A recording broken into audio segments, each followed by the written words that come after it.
ऐसा नहीं, ये सुख की सरकार में सुख तो किसी को नहीं मिल पा रहा है। और ऐसा भी मत सोचिए कि ये सुख की सरकार हमेशा के लिए आती है। एक साल बीत गया और बहुत जल्दी दूसरा भी बीत जाएगा। मुझे मालूम नहीं आगे 2 साल तक भी आगे होता क्या है। सरकार काम को आगे बढ़ाने के लिए होती है, काम बंद करने के लिए होती है। बाकी सारी चीजों को लेकर के मैं आज कुछ कहना नहीं चाह रहा हूँ। अगर नारी शक्ति की अगर हम बात कहें तो कुल आबादी का आधा हिस्सा नारी शक्ति का है, 50% पॉपुलेशन। जिन महिलाओं को हम जानते भी नहीं है, पहचान भी नहीं पाते हैं, ऐसी बहुत सारी महिलाएं झंडा लेकर के गांव-गांव में जब निकली हुई तो मुझे एक बात का आभास हो गया कि अब की बार जीत अच्छी जीत होगी, शानदार जीत होगी।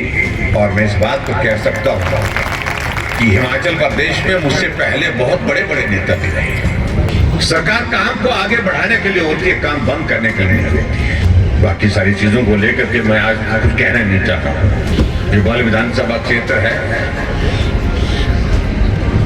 हमने अपनी सरकार के दौरान कुछ प्रयत्न किए थे। हमने कहा कि हमारी कमिटमेंट है और मेरा एक सपना भी है, उस सपने को साकार करने के लिए हमने प्रयत्न किए। ठीक है, बीच में कोविड का दौर आया जिसके कारण हमारा काम प्रभावित हुआ, हम उस गति को नहीं पकड़ पाए थे। हिमाचल प्रदेश में एक एयरपोर्ट होना चाहिए, उसके लिए हमने बल विधानसभा क्षेत्र को पूरा आपका इलाका है,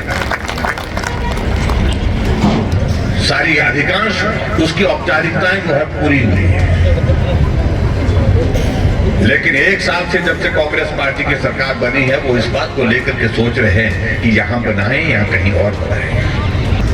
हम 10 करोड़ रुपए से ज्यादा उस पर खर्च कर चुके हैं, सारी इन्वेस्टिगेशन, सारी वो टेक्निकल चीजों का क्लियरेंस के लिए। और सारी उसकी जो है प्रोजेक्ट रिपोर्ट एक दौर में पहुंच चुकी है, लेकिन मंडी में कुछ करना ही नहीं चाहते। और हम मुख्यमंत्री जी को ये कहना चाहते हैं कि आप इस बात में गलतफहमी में मत रहिए। ऐसा नहीं, ये सुख की सरकार में सुख तो किसी को नहीं मिल पा रहा है। और ऐसा भी मत सोचिए कि ये सुख की सरकार हमेशा के लिए आती है। 1 साल बीत गया और बहुत जल्दी दूसरा भी बीत जाएगा। मुझे मालूम नहीं आगे 2 साल तक भी आगे होता क्या है। बहुत बड़ा प्रश्न चिन्ह खड़ा हुआ है सरकार के सामने, सरकार रहेगी या नहीं रहेगी। हम कुछ नहीं कर रहे, हम तो यहाँ पर बैठे हैं, हम गलत निर्णय का विरोध कर रहे हैं।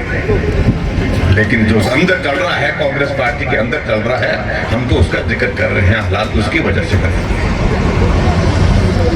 और हम इस बात को बड़ा स्पष्ट करना चाहते हैं, जब भी सरकार बनेगी, भारतीय जनता पार्टी की सरकार बनेगी, एयरपोर्ट बल की इस जमीन पर हम बना करके देंगे। इस बात को लेकर के हमने हमेशा पहले भी कहा, आज भी कहा है।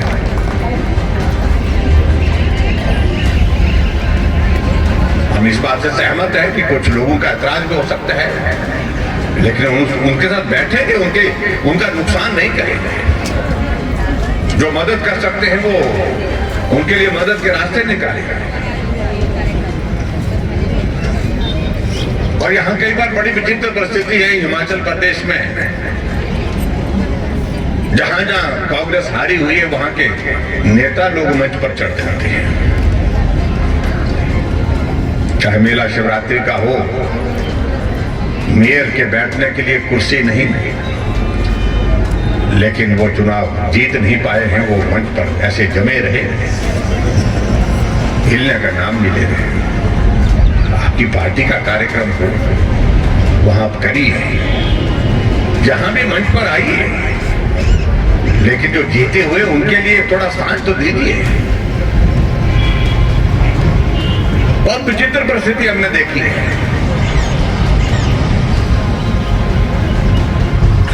और यहां जो गांधी जी ने कहा वो शब्द तो मैं नहीं बोलूंगा, लेकिन हकीकत है कि इस बल की विधानसभा क्षेत्र में हमारे लिए ये होता था, एक बार हम जीतते थे, एक बार कांग्रेस जीतती, ज्यादातर तो यही रहा लंबे समय से। पहले के दौर में तो अलग परिस्थितियां रही, लेकिन दौर तो यही चला था। लेकिन दूसरी बार फिर गांधी जी जीते हैं, इस बात को मैं बड़ा साफ कहना चाह रहा हूं, ये बहुत बड़ा संदेश है। और ये क्रम आने वाले समय में अभी जारी रहेगा। हमारे मित्रों को समझ लाना चाहिए, जीत भाजपा की ही होगी, इस बात को लेकर सुनिश्चित करें। मैंने कहा गांधी जी को, मैंने कहा ये शब्द का इस्तेमाल क्या होता है, इसका मतलब बोलते आसरी अपनी मुंडिया के अंदर बोला और बल अंदर तो ज्यादा बोला ये तो चीज हुआ, बोलते चीज और चीज में जो आ जाता है हाँ उसको बोलते हैं। मैं कहा चलो ठीक बाकी तो एक्सप्लेन खुद ही करेंगे। लेकिन बहुत अच्छी बात, मुझे इस बात की खुशी है कि यहाँ बहुत अच्छी प्रतिस्पर्धा हुई महिला मंडल की। महिला मंडल का था ना, और एक ही पंचायत का महिला मंडल, एक ही इलाका, एक ही वार्ड। क्या हुआ, हमारे भी अब थोड़े दिन बाद सकसी होने वाली, लेकिन दोनों ने खूब जोर लगाया और इतना जोर आप चुनाव में लगाएंगे तो मोदी जी प्रधानमंत्री तो बनेंगे, लेकिन बल से बहुत बड़ी बढ़त उस पर भी ऐसा जोर लगाएंगे ना। हाँ ये पक्की बात नहीं है। मोदी जी को जय श्री राम, जय श्री राम, जय श्री राम। और मुझे पूरा भरोसा है कि निश्चित रूप से आप लोग आगे बढ़ करके बाल विधानसभा क्षेत्र से बहुत अच्छा समर्थन नरेंद्र मोदी जी को देंगे और नरेंद्र मोदी जी देश के प्रधानमंत्री बनेंगे ही बनेंगे। इस बात को लेकर के ये दीवार पर लिखी हुई बात है।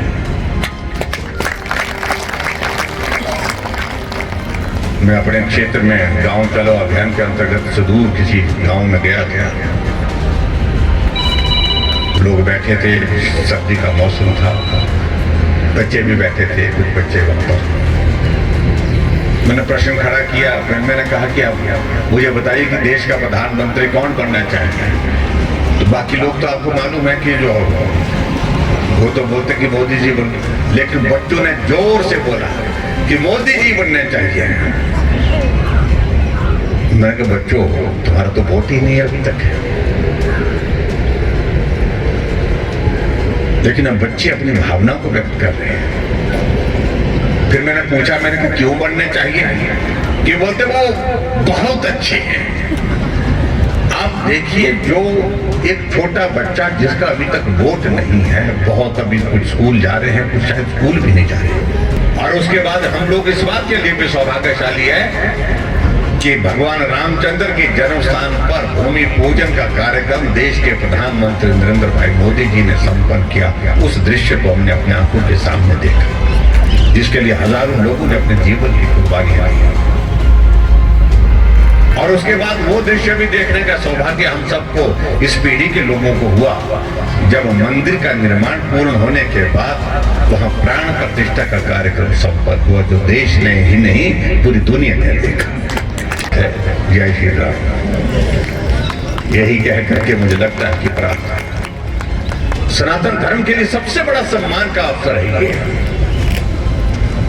कहां दौर चल रहा था मंदिरों को ध्वस्त करके वहां पर मस्जिदें बनाने का, और कहां दौर ये चला है कि अवैध तरीके से अगर मस्जिद बनी है वहां पर मंदिर के निर्माण का काम शुरू हुआ, और मंदिर के निर्माण के साथ साथ में प्राण प्रतिष्ठा का कार्यक्रम। दौर बदल गया है बिल्कुल हर हालत, हर तरह से। इसलिए बहुत सारी चीजों को लेकर के मेरा आप सबसे यही निवेदन है कि देश के प्रधानमंत्री नरेंद्र मोदी जी आप पूरे देश के नहीं दुनिया के सबसे लोकप्रिय नेता है।